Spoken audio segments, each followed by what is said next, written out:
朋友们，你有没有想过，究竟什么才是真正的无所得？难道真的要我们一无所有才行吗？今天呢，我就帮大家彻底弄清楚，究竟什么才是佛家无所得的顶级智慧。首先，为什么佛陀会告诉我们，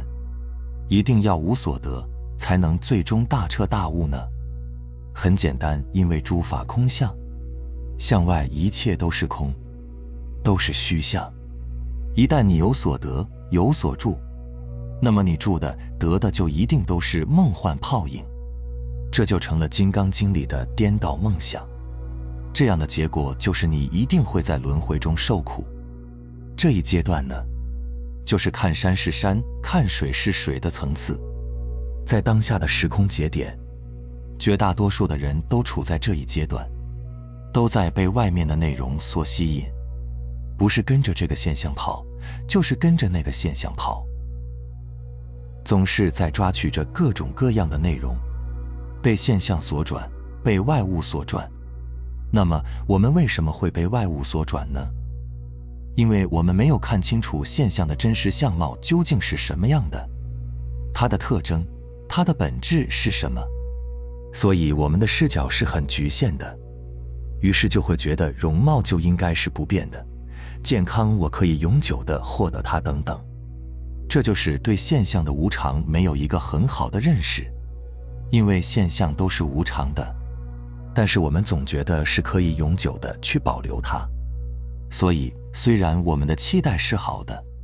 但是现实却不会如我们所愿。即使我们能够短暂地得到，但是在失去的时候，痛苦还是无法避免。我们因得而乐，因失而苦，完全将自己的状态与现象的状态所捆绑，就如同小草的状态是由风的状态决定，风往东吹，草便向东倒，这就是没有定力的体现。再来说一下现象，为什么世间所有的现象都是无常的？它为什么会生，又为什么会灭去？它总是生生灭灭的。这种变化是因为什么？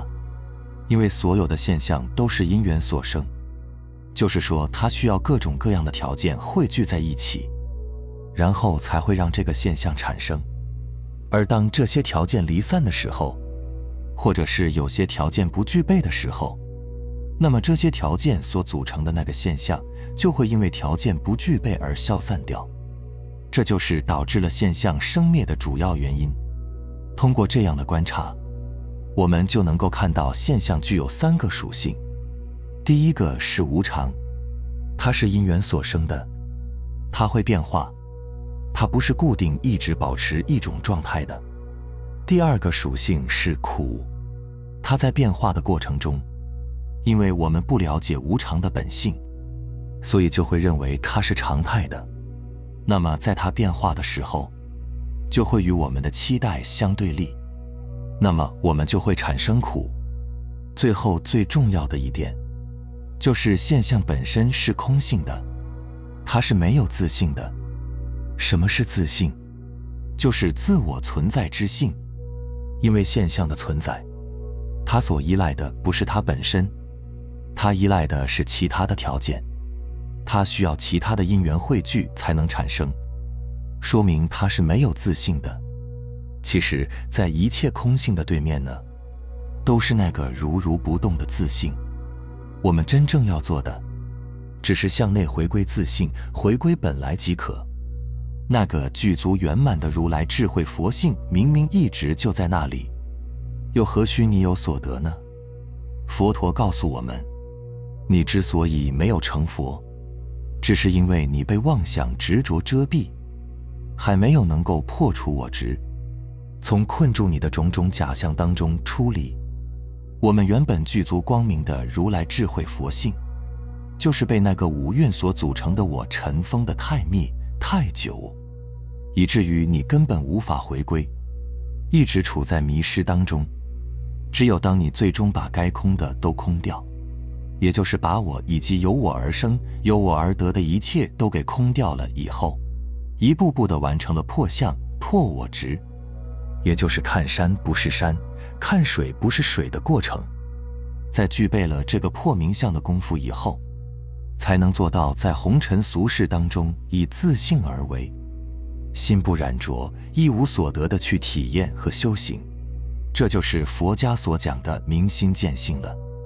其实我们在红尘俗世的实修中观自在的最终结果，也就是这个无所得。因为如果你还是在有所得的状态，那就意味着还有一个我在，就是这个我在执着着什么，在抓着什么不放，说明你还没有把五蕴给空干净。那么不好意思，你只是在观，并没有实现自在，也就是以佛性临在当下。因为光明具足的佛性，原本就是什么也不需要，什么也不能得，同样什么也不会失。一旦有了所得或者有了所失，那就一定是有一个我正在着了诸法的相。这个无所得其实就是有而不得，是在红尘中体验历练，但是却毫无所染，没有执着留恋。因为不得、不住、不染，所以才会无所住而生其心。讲到这里呢，我想专门为因无所住来做一个简单的补充。因为在证悟五蕴皆空和度一切苦厄之间，我认为除了要用到五蕴这把梯子以外，还应该再加上一个桥梁，那就是因无所住而生其心。这部分内容的出处呢，其实就来自于《金刚经》的第4品妙行五主分。它大概的内容呢，就是世尊告诉弟子须菩提说，你应该无所住而行于布施。这就是《金刚经》第4品所给出的结论。为什么世尊要说无所住呢？原因其实很简单，因为你根本就没有什么好住的，也就是你原本就无住可住。你所认为的你可以住的一切其实都不存在，因为你所住的那个名相从根本上就不成立。所以无论你住什么都不对，住什么都是错，住什么都是在造作。如果你要去住呢，那就是《金刚经》里所讲的颠倒梦想。而颠倒的后果又是什么呢？就是你一定会在这个梦幻泡影的三维世界当中轮回受苦，承受苦厄折磨。这就是佛陀要告诉须菩提的。龙树菩萨呢，有一句很著名的话，世俗为假名，圣意毕竟空。这句话里的世俗指的呢，就是在我们凡夫俗子的头脑里所认知理解到的一切，所执着追求着的一切。而后边的为，就是只有只是的意思。也就是说，这些东西它们通通都是空有一个虚名而已。当你把构成事物的各种元素都尘归尘，土归土，该还的一一都还回去了以后，你就会发现，一切曾经让你执着烦恼的东西，都在一瞬间不复存在了。似乎从来就没有任何一个东西可以和我们所给它取的名字相匹配，因为这个东西根本就没有确定的稳定的存在过哪怕1秒。那么请问，它的名字难道不就是一个空有虚名吗？这就是所谓的世俗为假名。既然世俗的一切都是空有虚名，那么请问你所住的那些又都是什么呢？所以圣意，也就是诸法空相这个真理法则告诉我们，三维世界中的一切追求到最后，它就是一个完全没有自性的空。这就是圣意毕竟空。于是也就有了佛说世界是非世界，是名世界这句话了。其实只是佛陀和圣人们为了照顾我们这些凡夫俗子，也没有其他更好的方法，于是只能暂时地借用了这些名相和概念，在世间说法，和凡夫们进行沟通。虽然都是同样的在说世界，可是凡夫和圣人的区别就在于，圣人们在说的时候，他们知道这一切归根结底究竟还是一个空。圣人们所具有的这份觉知，让他们不会着相，也不会有所住，在红尘俗世当中，带着这份毕竟空的觉知，去看世界，去说世界，去体验世界，但却知道这是名世界，非世界。看破不说破，这样的境界就是只有之无。看山还是山，看水还是水，但是普通人往往没有这样的觉知和境界，他们会认为这一切的发生，以及在头脑里的这些虚幻的名相，都是真实存在的。当我们对象起了贪念、执着，被相所染着，于是就生起了喜怒哀乐、烦恼痛苦。我们的执着就好比是你坐在电影院里看电影，但是你却忘记了这是一场电影，你住在了屏幕里的相当中不可自拔，随后陷入了情绪。但其实那些你认为可以住的都只是一场戏，里面的一切并没有真实的存在和发生过，所以其实你无论住什么都不对，而真相就是无住可住，所以我们才要无所住。你觉得你得到了的，你想守住的，其实都只是一场梦，都只是一个肥皂泡而已。其实你从来都不曾真正的拥有过什么，因为一切的外境，还有色受想行识，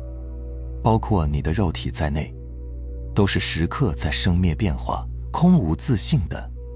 然而，相对于空性的三维世界之外存在的那个如如不动的自性，它才是我们真正本来的面目，它才是那个借用了我们的肉身来到这个虚幻的世界体验和修行的那个主体。但是绝大多数的人都无法意识到这一点，于是便让自己的这个肉人一直没有了真正的主人，无法从头脑的虚像和感受当中，从这个复杂无常的业力反应系统当中醒过来，重新以自性本体的形式临在当下，而最终实现向内的伟大回归。这才是我们此生真正的功课。可是因为我们头脑的思维时刻都在把无变成有，把鲜活变化的当成固定不变的，并且我们还会认同于头脑，认为这一切都是真的，所以还没有觉悟的芸芸众生，就都还在俗世中轮回受苦。其实无数的缘起就像是无数个蝴蝶效应，它们错综复杂的纠缠作用在一起，会不断地产生出各种结果。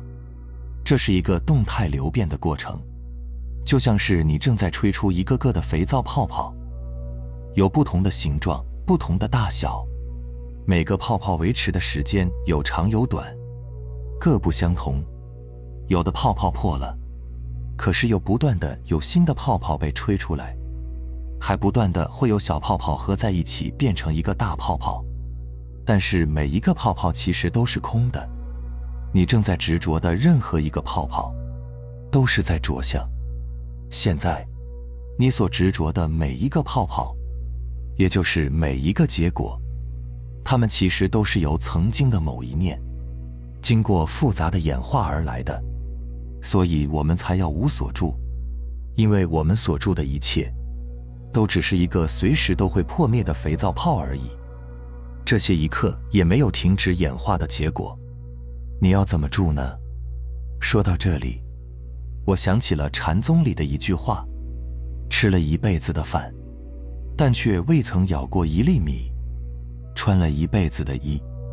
却未曾着了一缕棉线。你看，这就是心不染着，无所得无所住的境界，从证悟无我到证悟诸法空相，然后再最终实现一无所得一无所住，这就是佛家的无上智慧。那么当我们最终做到了无所得以后，在现实中的真实结果又是怎样的呢？心经里呢就给出了答案，那就是心无挂碍，无挂碍故，无有恐怖，远离颠倒梦想，究竟涅槃。只有当你顿悟到原来竟然是一无所得一无所住的时候，你才会真正的做到心无挂碍。由于在这个红尘世界的体验修行过程中，真正做到了心无挂碍，不被任何的外相所染着，所以自然也就没有了恐惧不安，离了一切相，自在解脱，所有的苦厄才会消散，这样就最终实现了涅槃，获得了大自在。此时的你并不是看不到山和水，而是山水都在那里，但是心中却没有了挂碍。此时的你终于可以坐看云卷云舒，静听花开花落，明白了吗？好了，非常感谢你能看到这里，希望能对你有所触动和启发。我们下期再见。